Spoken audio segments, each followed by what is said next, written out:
শাবান কেন্দ্রিক 7টা আমলের কথা আপনাদের সামনে আলোচনা করছি। প্রথম আলোচনার ক্ষেত্রেই প্রশ্নটা থেকে যাবে, শাবান গ্রহণ করব নাকি নির্বাচন গ্রহণ করব? প্রশ্ন ছিল কিনা আমরা বলেছিলাম সবাই শাবানকে গ্রহণ করব, কিন্তু গতানুগতিক বাস্তবতার নিরিখে দেখবেন আমরা শাবানের তুলনায় নির্বাচনটাই আমাদের মধ্যে এসে গেছে। যাতে না আসে নির্বাচন, শাবানটা আসে। আপনি চাইলেও নির্বাচন আসবে, না চাইলেও নির্বাচন আসবে, ভোট তো আপনাকে দিতেই হবে যাকে মনে। কিন্তু আপনার আমল যাতে শাবানের হয়, নির্বাচনের না হয়। 1 নম্বর আমল হলো যেটা শাবান কেন্দ্রিক আলোচনা, পর্যালোচনা, বেশি থেকে বেশি প্রচার প্রসার করা আগামী রমজানের জন্য। সুবহানাল্লাহ বিহামদিহি। আর কতদিন রমজানের বাকি আছে, কয় ঘন্টা বাকি আছে, কয় দিন বাকি আছে, এই কাজটা আমাদেরকে এখন থেকে করতে হবে। আমরা তো ফেসবুকের মাধ্যমে বিভিন্ন প্রকারের পোস্ট করে থাকি, যেগুলো জাগতিক মোহচর আর কিছুই নয়, পরলৌকিক দৃষ্টিকোণ থেকে। কিন্তু আল্লাহ চাইলে আমরা কিন্তু একটা সওয়াবের কাজ করতে পারি। সেটা কি? প্রতিনিয়ত একটা পোস্ট করব, একটা সুন্দর করে একটা পোস্ট লিখব, আর 1 মাস, এত দিন, এত ঘন্টা, এত সেকেন্ড রমজানের বাকি আছে, এটাকেই প্রতিদিন এডিট করে আপনি ছেড়ে দেবেন। আলহামদুলিল্লাহ, এতে করে আপনার ফ্রেন্ড লিস্টে যারা আছে সবাই একবার দৈনিক রমজান সম্পর্কে অবগত হবে। ফাযাক্কির ফাইন্না যিকরা তানফাউল মুমিনিন। আমার কাজ হলো দিনের মেসেজ উম্মতের কাছে ফেসবুকের মাধ্যমে পৌঁছে দেওয়া। কে দেখবে না, কে শুনবে, কে শুনবে না, আই ডোন্ট নো কেয়ার, এটা আমার দেখার বিষয় না। আল্লাহ বলেন মুমিন যারা তোমার এই মেসেজটা দেখে, আলহামদুলিল্লাহ বল, সুবহানাল্লাহ বলেন। ফ্রেন্ড লিস্টে কি কিছু ধার্মিক নাই, মোল্লা মৌলবি নাই, নামাজি হাজি গাজি নাই, দেখে ভাই ঠিকই তো আছে, আর 22 দিন, আই হয় আর 30 দিন আছে, আই হয় আর 15 দিন আছে রমজানের, আলহামদুলিল্লাহ বলেন। এতে তার দিল লেখাবাত হবে, মুমিন হিসেবে সে উপকৃত হলো। আপনার মেসেজ দেওয়ার ক্ষেত্রে, পোস্ট করার ক্ষেত্রে যদি শুধুমাত্র রাজায়া মাওলা থেকে আপনার সব হয়ে গেল। সুবহানাল্লাহ। এখন কিছু লোক মাত্র 12 দিন নির্বাচনের বাকি আছে, আর মাত্র 13 দিন নির্বাচনের বাকি আছে। অমুক নেতা মুনাফিক, অমুক নেতা জুট থেকে ছুটে গেছে গা, অমুক ভালো, অমুককেই আসন দেওয়া ভালো ছিল, এরা নীতি নৈতিকতা নাই। এগুলো আমরা করছি কি করি না? করছি কি করি না? যে যে দলকে ভালোবাসি সেই দলের পক্ষে কথা বলি, অন্য দলের বিপক্ষে কথা বলি। এগুলো বাদ দেন, এগুলো বাদ দেওয়া প্রতিনিয়ত রমজান কেন্দ্রিক পোস্ট করেন, তবে আপনি শাবান গ্রহণ করা হলো, নতুবা নির্বাচন গ্রহণ করবেন। মাসালা কি বোঝা যাচ্ছে? সাধু সাহিত্য না আমি আমরা সবাই কম বেশি নির্বাচনের পোস্ট করি, নির্বাচনী পোস্ট দেখি, মন সেটা প্রকাশ্য হোক, মনে মনে হোক, সব বাদ দেন, সব বাদ দেন। আমরা এখানে কেউ নেতা খেতে নাই, আগে ফিরে আমরা আলো ভোট দিয়ে বাদ পাওয়া যায়। বুঝেন নাই? বুঝেন নাই? সবার কথা বুঝেন নাই? বাংলাদেশের ইতিহাস, আপামর জনসাধারণ আমরা যারা আছি, যেই ক্ষমতা আসো, আঙ্গুর পাক দাও কখনো ডাল বাতি খাওয়ান লাগবো, আলু ভর্তা দিয়ে বাদ খাওয়ান লাগবো। এত কাহিনী বাদ দিয়া নির্বাচনের প্রচারণা তো দরকার আছে। নেতা খেতা যারা আছে করবে, কর্মী যারা আছে করবে। আমরা যারা আপামর জনসাধারণ, আমাদের কাজ ফেসবুকে বেশি বেশি রমজান কেন্দ্রিক আলোচনা, রমজান কেন্দ্রিক পোস্ট করা, রমজানের ব্যাপারে জনগণকে, মুসলমানদেরকে উদ্বুদ্ধ করা। তবেই বোঝা গেল আমি নির্বাচন নয়, আমি শাবানকে গ্রহণ করেছি। আল্লাহ আমাদেরকে বোঝার তৌফিক দান করুন। একটা মানুষ চাইলেই রমজান মাসে সাধু আসতে হবে, চাইলে রমজানে আমি তারাবি পড়ুম, এরপরে কি বলে ইশরাক করব, আওয়াবিন পড়ব, চাষ করব, হ্যাঁ, তাহাজ্জুদ কিয়ামুল লাইল ছাড়বো না। একটা মানুষ চাইলেই কিন্তু পারবে, চাইলেই কিন্তু পারবে না। নিয়তের পাশাপাশি কাজ যদি কিছু দেখাতে হয়, নিয়তের পাশাপাশি কাজ যদি কিছু দেখাতে হয়, মানজাদা ওয়াজাদা, চেষ্টা করবেন পাবেন। এটা দুনিয়ারও লজিক, পরকালেরও লজিক, হাদিসেরও লজিক, জাগতিকেরও লজিক। আল্লাহ রাসূল ওয়াজাদা, পরকালীন কোনো কিছু পাওয়ার জন্য চেষ্টা করো। আল্লাহ তোমার জন্য একটা দুইটা নয়, লানাহদিয়ান্নাহুম সুবুলানা, অসংখ্য অগণিত রাস্তা আল্লাহ তোমার জন্য খুলে দিবেন। সুবহানাল্লাহ। আবার দুনিয়ার লজিক হলো, তুমি যদি জগতে কোনো কিছু পাওয়ার জন্য চেষ্টা করো, সেটা হালাল বলো হারাম বলো, কিঞ্চিত হলো তুমি পাবা, কিঞ্চিত হলো তুমি কি পাবা। সুতরাং রমজান কেন্দ্রিক আমল করার জন্য শাবান কেন্দ্রিক আমল না করলে রমজানে আমল করা সম্ভব না। এখন 2-4 করতে হবে। ফরজ নামাজ পড়ার পাশাপাশি ফরজ ওয়াজিব, যেগুলো আমরা প্রতিনিয়ত, জোহরের পরে 2 রাকাত সুন্নাত, এশারের পরে সুন্নাত, বেতিন নামাজ, মাগরিবের পরে সুন্নাত, এগুলো তো আমাদের কম্পালসারি, পুরো 12 মাসে আমাদের আদায় করতে হবে। হাত্তাল মৌত, মৃত্যু পর্যন্ত সুস্থ শরীরে থাকা অবস্থা আমাদের আমল করতে হবে। এগুলো বাদে মাগরিবের 6 রাকাত তারাবির নফল নামাজ আদায় করা চাই, কিয়ামুল লাইল তাহাজ্জুদের নামাজ 2 রাকাত পড়া চাই, ইশরাকের নামাজ, ফজরের নামাজ ইরাজকার করে 2 রাকাত কাযাউল হাজাত বলেন ইশরাকের নামাজ পড়ে করতে মসজিদ থেকে বের হওয়া চাই। সময় থাকলে সালাতুদ দুহা, চাশতুদ দুহার নামাজ আদায় করা চাই। এখন থেকেই আপনার আমার নফল নামাজের সংখ্যা বাড়ানো চাই। নফল নামাজের সংখ্যা বাড়াতে হবে।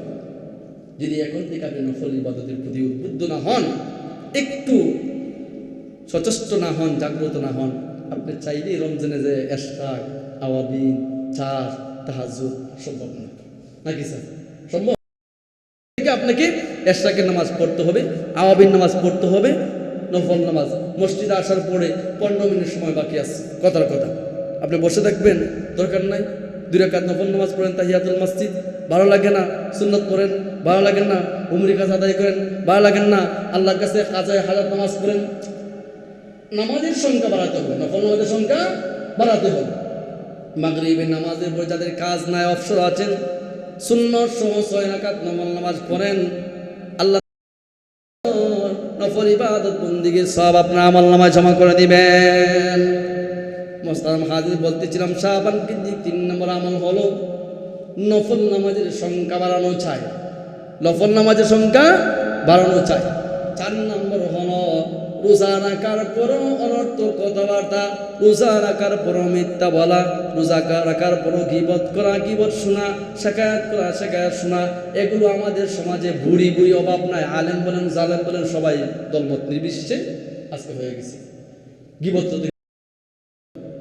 রোজা রেখে ইমাম বলেন, মুয়াজ্জিন বলেন, খাদেম বলেন, মুসল্লি বলেন, সবাই এখন রোজাও রাখছি, মিথ্যাও বলতেছি, গীবতও করতেছি, শেখায়তও করতেছি, ইফতার নিয়ে কানাঘুষা করতেছি, তারা বাড়ি হাতিয়া নিয়ে কানাঘুষা করছি, তারা নামাজ দেরি হয়ে গেল, কম হয়ে গেল, কানাঘুষা করছি।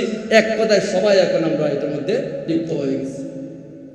এগুলো থেকে বাঁচতে হলে আপনাকে নীরবতার আমল করতে হবে, নীরবতার আমল করতে হবে।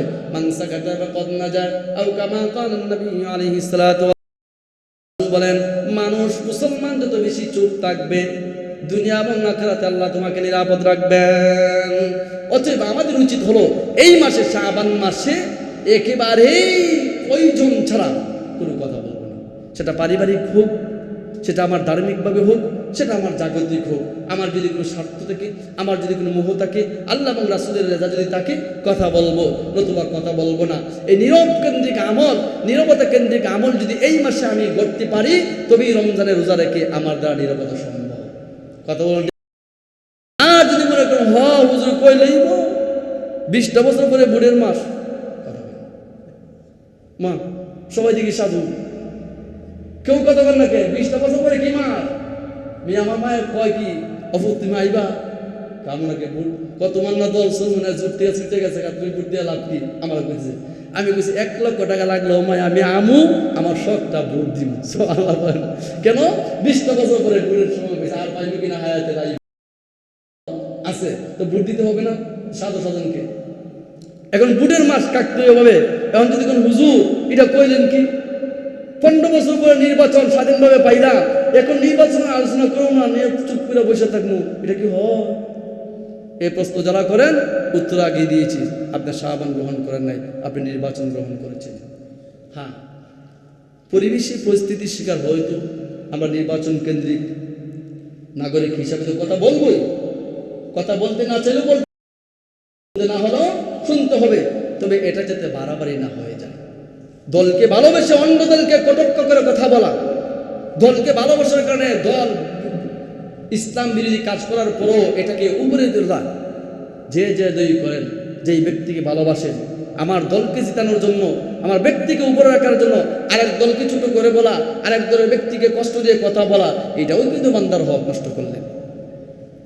আপনি বিএনপি করেন, আরেকজন জামাতে ইসলাম করেন, জামাতে ইসলাম বিএনপি লোকদেরকে বলল, এখন ওনার পাশেই বসা আছে একজন বিএনপি কর্মী, ওনার দিলে কষ্ট লাগলো না? লাগলো কি লাগলো না? কেন আপনি অবকাশের কথা বলবেন? আর বা বিএনপির ভাই গুলো জামাত তো রাজাকা, এটি তো মুনাফিক, সবাই কয়, আপনি তার দিলে কষ্ট দিন। এগুলো দরকার না ভাই। আপনি যেই দল ভালোবাসেন, যেই ব্যক্তিকে ভালোবাসেন আপনি তারটা নিয়ে পড়ে থাকেন, আরেক দলকে আরেক ব্যক্তিকে অবজ্ঞা করা, ছোট করে কথা বলার প্রয়োজন নাই। আমরা পারবো তো ইনশাআল্লাহ? আমরা যারা জনসাধারণ, আমি আগেও বলেছি এখনো বলছি, আমরা গুইরা ফিরা ডাল ভাত আলু ভর্তা, কথা বলেন, আমরা গুইরা ফিরা ডাল ভাত আলু ভর্তা। তা আমার গুইয়াতে টাকা পড়ছে কে জামাতকে আসমানে উড়াইতে হইব, বিএমপির 800 আজিমে নিতে হইব, সরমুনাই হিসাবে আরও নিতে হইব, আমার গুইতে টাকা পড়ছে। আমি মনে হয় বিষয়টা বুঝে দিই নাই, আল্লাহর কাছে বোঝার চেষ্টা করেন। আমি কিন্তু রাজনৈতিক আলোচনা করছি না, শাবান কেন্দ্রিক আমলে আলোচনা করছি। আমরা যারা আপামর জনসাধারণ, আমাদের কাজ হলো শাবান নিয়ে কেন্দ্রিক আলোচনা করা, আমলের প্রতি মানুষকে উদ্বুদ্ধ করা, আলোচনা পরিচালনা করা। এই নির্বাচনের অত মাথা ব্যথা আমাকে দরকার নাই। যেই পাস করুক, আমি আগে কৃষক ছিলাম, কৃষকই থাকুন না, মন্ত্রী যাবেন গা। হ্যাঁ, যারা না টেকাতা আছে হেরা একটু পদ বাড়বো, একদিকে পদও বাড়বো আর একদিকে জাহান্নামও প্রস্তুত হইব। এটা হইলো বাংলাদেশের স্কেল। এটা মানেন আর না মানেন, মানেন আর না মানেন। যদি আফগান হইতো যে যেই নেতা বাংলাদেশে ছিল পদও বাড়তো, ভালো বলেন না কেন? যাই হোক, বলতেছিলাম আমরা এখন থেকে শাবান কেন্দ্রিক আলোচনা বেশি বেশি করব, রমজান কেন্দ্রিক আলোচনা বেশি বেশি করব। নির্বাচনী আলোচনা একেবারেই যদি না হয় করব বা শুনবো, কিন্তু বাড়াবাড়ি করা যাবে না, বাড়াবাড়ি করা যাবে না। যদি বাড়াবাড়ি করেন তবে আপনি শাবান নয়, আপনি নির্বাচন গ্রহণ করলেন, শাবানকে গ্রহণ করলেন না, এটা কিন্তু আপনার ইমানি মাস। এক কথা আমি আগেই বলেছি আলোচনা শুরুতে, কাকতালীয়ভাবে নির্বাচনী মাস শাবানের সাথে এক হয়ে গেছে। এখন আপনি মুসলমান হিসাবে, উম্মতে মুহাম্মদ হিসাবে আপনার সামনে একটা ইমানি পরীক্ষা করবেন, কার আলোচনা বেশি করবেন, কার আদর্শটা আপনি নেবেন। আমি কি বিষয়টা আপনাদেরকে বুঝাইতে পেরেছি? আল্লাহ আমাদেরকে বুঝা আরো আমল করার তৌফিক দান করুন।